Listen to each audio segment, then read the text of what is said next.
made. Ms. Young wanted to go down a line of questioning related to some previous experiences that she has claimed, specifically, I think, some a form of assault, maybe references to a lack of therapy. And my ruling was that I had not seen any reason or relevance of that. Those sound like arguments of mitigation of why perhaps you're not as culpable as as the state might allege, that you should receive a lesser sentence if you're guilty of these offenses. But the issues here for the jury to determine are the issues of fact, of whether you did in fact commit any of these offenses. And I haven't seen how a previous sexual assault or a lack of therapy essentially bears on determinations of this at all. But if you want to further argue that or be heard on it, now's an opportunity for you. When I first hired Leaf Howard as my lawyer, he was told of the instance multiple times. I'm not sure as to why you all didn't get it. I was not familiar at the time of the court's process and who I needed to reach out to. I let him do his job, but it was not to my recollection that they did not know of what happened to me. But yes, there was a night that I went door. Are you asking me to? No, I don't really. I'm trying to stay big picture, which is what is the reason why the jury needs to hear about this? Well, I don't know who the person was that came after me. Not only did they come after me, but they had a Polaroid picture of me carrying my son to my friend's house. It had a blue blanket, had me with my black outfit on, and I had on a headscarf that I always wear outside. When I saw that picture in the midst of what was happening to me, not only on the day that Captain Winfrey, I don't know if she's still captain, but at the time, she threw me a baby shower. Even when I first started working there, I was called out by, I believe, Captain Winfrey. Captain Winfrey is who we just heard from. No, that was Grady. Oh, I'm sorry. Excuse me. That was Okay, so yes, Lieutenant Grady. It's been a minute. I'm trying to remember names, but she threw me a baby shower at the jail. And when I first started walking there, I was called out for the way that I walked. I walked like I'm a model or twitching my butt or something. And that put me on the spot for everybody in 6 North. So there is no way for me to know if it was because of the baby shower, because she invited my mother and father without my knowledge too. And if I had any knowledge that she would do that, I would not have invited my parents there, because I keep my work separate from my family for this reason. My son was in danger. I was in danger. And there was a instance that happened in the car. But I got, I'll be honest with you, from that, I'm still not sure what she's I talking found out about. An inmate in the jail or another employee there that may have did this sexual assault? That may have been the one to do. I don't know who the person was. Where did it occur? I tried calling DoorDash to get in contact to see if I can get it, because I called customer service. I parked my car, but I didn't lock my doors. I was having issues with the internet. Let me rephrase. Did this incident happen inside the jail or outside of the jail? Outside the jail, but I was working with Fulton County at the time. All right, so the objection came, you were asking Lieutenant Grady whether he had some awareness of a baby shower and that sort of thing. Do you have any reason to believe that he did? Because if he's aware of the baby shower... No, that's not my question, not if he is. Do you have any reason to believe that he was aware of the baby shower or your sexual assault? I would think he does know about the baby shower, because they're all connected. They're always talking, having meetings and whatnot. And it was a surprise to me. So it's like, how else would you get my personal information if you maybe talk to my supervisor, maybe talk to my captain? We've had issues in the past as well, nothing detrimental, but I still need to know where it could have came from. Anybody. It could have came from Captain Winfrey. It could have came from Lieutenant Grady. It could have came from the inmate. What could have come from them?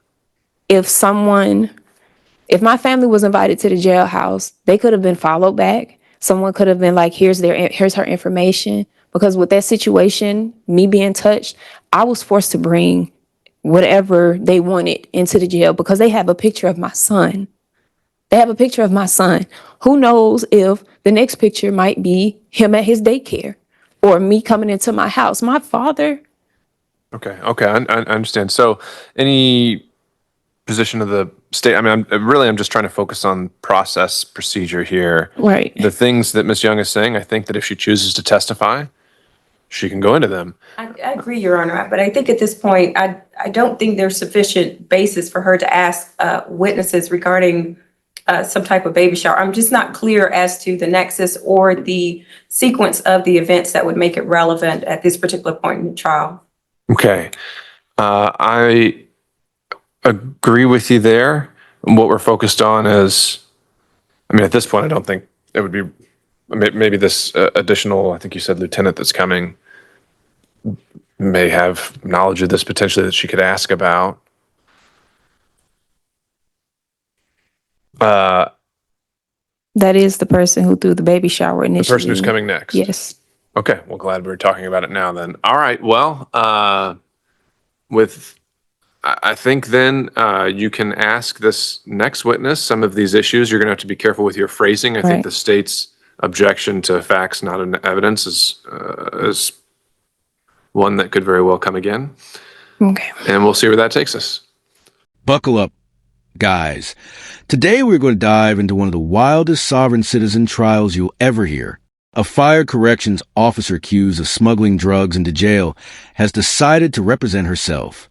From the very start, you can feel the tension building as the narrator sets the stage for her downfall while teasing the chaos to come. You already know this won't be your ordinary courtroom drama. It's about to spiral fast. Just stating on the record, I do have the wrong person. This is not the person that was, wrong name. All right. Just for the record, Mr. Miller, can you summarize what exhibits are on the stack that are going to the jury? Yes, Your Honor.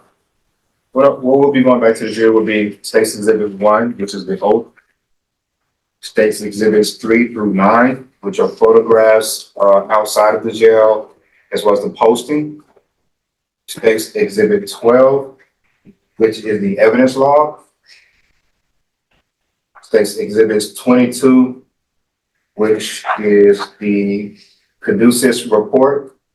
And State's Exhibits 23, 24, and 25, which are the GBI lab test results. Everything else is going to be held back? Yes, Your Honor. All right. I'm going to place the redacted indictment, Court's Exhibit 1, and the verdict form, Court's Exhibit 3 on top of that. And then when we have the consolidated charge as Court's Exhibit 4, we'll include that in the stack. And that will be ready to go back to them when we complete the charge. And Your Honor, may I place a Yeah. copy of the oath? If you've already got it, just make sure you show Ms. Young that before you do so. I mean, it's a bit redundant since it's also Exhibit 1, but all right. So based on what was just said on the record, is there any objection on behalf of the defense as to what would be going back in the jury room during deliberations? I would say the oath of office, I object to it because that signature, I have to look over my own document again. My signature, if I'm not mistaken, I signed something else, I'm sorry, let me rephrase that. That typed signature, I'm going to have to look at my document and make sure it matches because I'm not sure, I'm not too quite sure if that matches what I actually signed when I... All right, guys, now here's where things start to unravel. The judge is pressing her hard, asking why her story about a past assault and a mysterious Polaroid photo should matter in this case. Instead of clarity, she rambles through bizarre claims that only leave the court scratching their heads. It's a surreal moment. You can almost feel confusion spreading as the judge tries to piece together her narrative and just can't. All right. Well, if that's all, the objection I'm hearing is to the authenticity of this document and whether it should be considered by the jury. That ship sailed when it was admitted and there was no objection. So those being the only grounds, then your objection is overruled and Exhibit 1 would be going back. Any other objections? No objections. All right. So we're holding in place until we have the consolidated version. That's going to take maybe a few more minutes. Are the parties requesting some additional time to prepare for closings? Your Honor, State's ready. I just need a brief bathroom break. Of course. Do you need a PowerPoint or anything else like that? I do, Your Honor. So what I would do is I would just take my laptop if I can with me to the podium and I'll just conduct it that way. You're doing the closing? Yes, Your Honor. Okay. And you're opening and closing? Yes, I'm gonna do the close. So defense can go first and I'll do everything at one time. All right. So the state's planning to reserve their first closing. And so what that means, Ms. Young, is you'd be up first when we come in and begin closing arguments. Okay. And so we'll just take 15, prepare what you need to, practice your PowerPoint, and just let the jury know about 15 minutes we'll be ready to go. We'll be in recess. Thank you, Your Honor. Okay, now watch closely because this is where her defense spirals out of control. She insists that co-workers, supervisors, and even inmates might be conspiring against her, all linked somehow to a baby shower. Her story jumps from threats to family members being followed, to being forced to smuggle contraband. The state can barely follow her train of thought, and the judge looks increasingly skeptical. It's a classic example of a sovereign citizen digging in deeper. 2:05, it's about 15 minutes past when I instructed the parties to be back at 1:50 to begin closing arguments. The state is present. The defendant is not. I've asked our deputies to search the floor. They have. They have not found the defendant. They've also sent someone into the bathrooms. She is not in any of those. And we are also now trying to make a phone call. The only phone number we have is to her mother, who had previously conveyed a message for us Monday morning to have her here to start trial.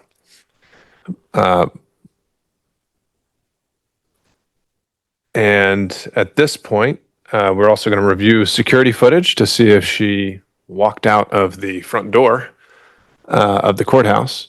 But looking at her table, it looks like all of the papers and things that she came with are not here anymore. She left a jacket behind. But otherwise, all of her belongings are no longer here, from what I can tell. And we're now well after the time I told her to come back. She has not been spotted anywhere on this floor. And so I believe that she has now waived her appearance going forward through this trial, and we can proceed even in her absence under our case law.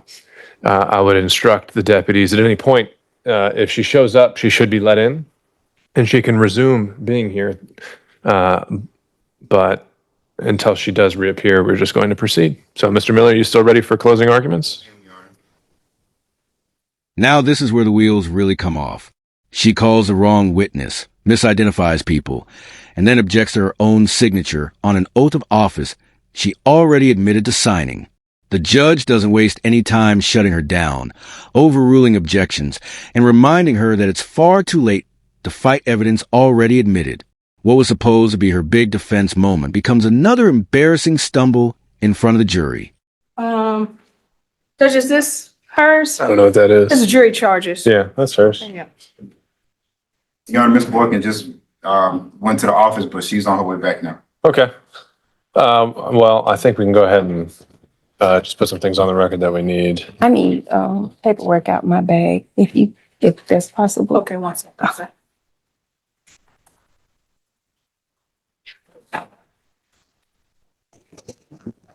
All right, let's go back on the record.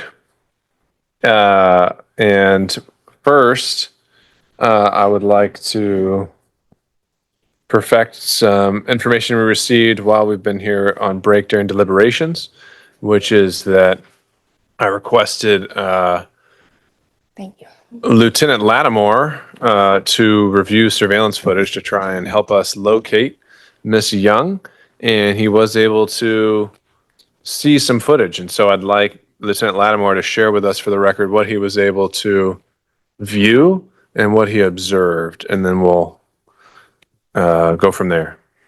So you could just describe that for me, Lieutenant Lattimore? Yes, Your Honor. I was able to review footage of Ms. Young exiting the 136 checkpoint at approximately 1:51. And from the checkpoint, she proceeded down Prior Street, which is south of us, and made a left at Mitchell and Prior, and proceeded east on Mitchell up to Washington Street, where we observed her make a right turn. And at that point is when we lost sight of her movement. And this is all through surveillance footage you're reviewing after the fact? Yes, Your Honor. And that's several blocks away from the courthouse. All right. Ms. Young, where were you going? Before I answer that, I previously stated that you were in contempt of justice, because of failure or refusal to proceed in equity under exclusive jurisdiction. Did you or did you not acknowledge that we were in equity jurisdiction? If there's anything else you want to say, Ms. Young, this is your opportunity to have it on the record. But I'm really not interested in getting into a back and forth. So if you had some kind of emergency come up or something else you needed to address, that's what I was kind of curious about. But otherwise, we're going to move on. I did. I needed something to eat. I haven't really eaten since last night. I'm pregnant and I felt like I was about to pass out a little bit. I did kind of forget what time we had to come back. But I got a call from my mother stating that I was supposed to be back in an hour. So that was what took me so long, because I went to grab something to eat and I was going to come back. But after I got that call, I was like, okay, well, he did extend the time. But there was miscommunication there. So I apologize for that, Your Honor. All right. So I just want to break that down, which is it's now about 4:30, and I think they found you trying to re-enter the courthouse about 20 minutes ago or so closer to 4 o'clock. And so you believe that you got a call from your mother saying you didn't have to be back for an hour. And I think we called around 2 o'clock because we were trying to start closing arguments, as I'd indicated. If I can look at my phone records, she called me and told me that I didn't have to be back until an hour because the court, whoever called her. And I've updated my phone number, email address in the Odyssey system. So I'm not seeing why I'm getting reports that you all are calling my mother and my father instead of the phone number I gave.